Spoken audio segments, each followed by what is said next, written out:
Chapter 8: How to show and use the formula bar and grid lines on Google Sheets.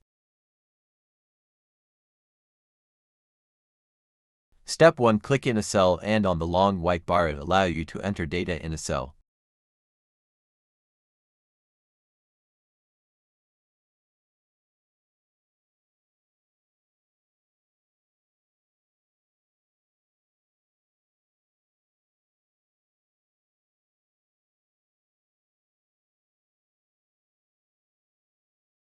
Step to highlight a couple of cells.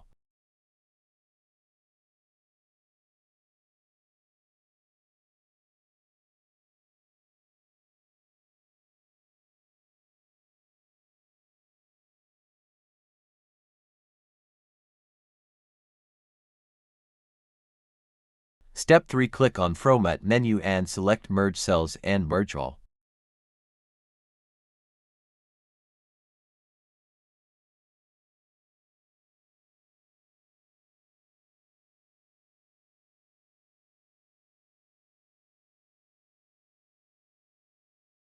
Step 4. Click on View menu and select Show to hide or to show your formula bar or your grid lines.